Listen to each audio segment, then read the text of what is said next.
Ustaz, apa hukumnya orang sholat matanya melihat ke langit atau ke atas? Ini terkait sholat, Ustaz. Bagaimana hukumnya ketika sedang sholat namun matanya melirik ke atas ya? Atau melihat ke langit ya, atau ke langit atau ke atas? Silakan Ustaz. Baik, bismillah, wassalatu wassalamu ala rasulillah, amma ba'd. Terkait dengan orang yang melihat ke atas dalam salatnya, ada sebuah petunjuk dalam hadis Nabi sallallahu alaihi wasallam. An Jabir bin Samurah radhiyallahu anhu qala Rasulullah sallallahu alaihi wasallam la yantahiyanna aqwamun yarfa'una absarahum ila as-sama'i fi as-salah aw la tarji'u ilaihim, rawahu Muslim.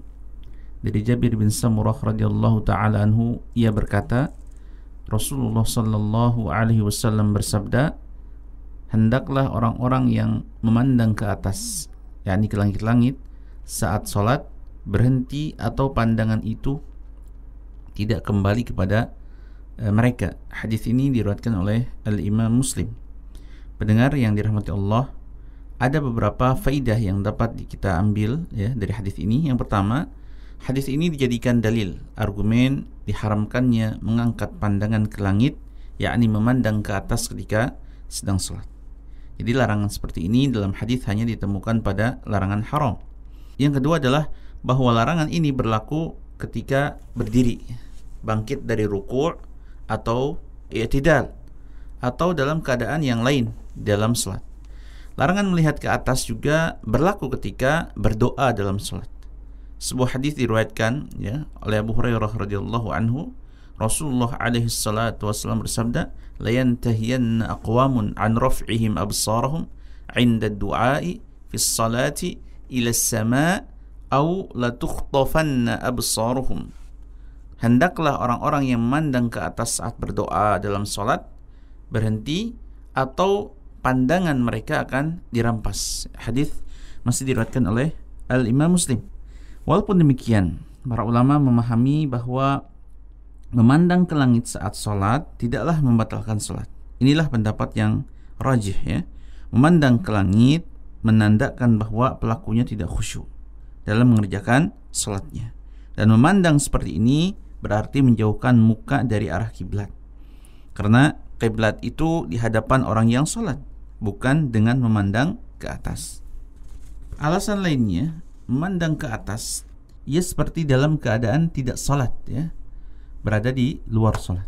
Mendengar yang dirahmati Allah, orang yang sedang mendirikan sholat diperintahkan untuk memandang ke tempat sujud, baik ketika menjadi imam atau menjadi makmum ya, maupun sholat sendirian.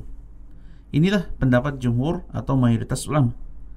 Ada sebuah hadis ya diriwayatkan oleh Ibnu Hibban dan yang lainnya, dakhala Rasulullah sallallahu alaihi wasallam al-Ka'bata ma khalafa basaruhu mawdi'a sujudih hatta kharaja minha.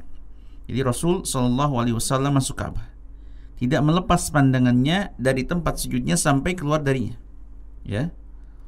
Pendengar yang dirahmati Allah, yang dikecualikan dalam hal ini yakni memandang tempat sujud dalam salat adalah keadaan saat tasyahud ya atau tahiyat. Pandangan orang yang salat mengarah ke jari telunjuk yang jadi isyarat saat tahiyat. Cara ini berdasarkan hadis Nabi sallallahu alaihi wasallam dari Abdullah bin Az-Zubair ya, ketika menerangkan tata cara salat Nabi sallallahu alaihi wasallam ya. Idza qa'ada fi at-tashahhudi wada'a kaffahu al-yusra 'ala fakhidhihi al-yusra wa asyara bis-sabbabati la yujawizu basaruhu isyaratahu.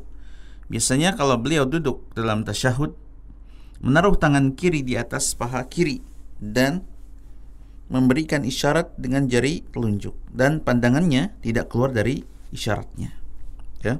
Dinyatakan sahih oleh Imam Nawawi rahimahullah di dalam syarah Sahih Muslim. Ia mengatakan sesuai sunnah ya, pandangannya tidak melebihi dari isyaratnya. Allahu taala a'lam.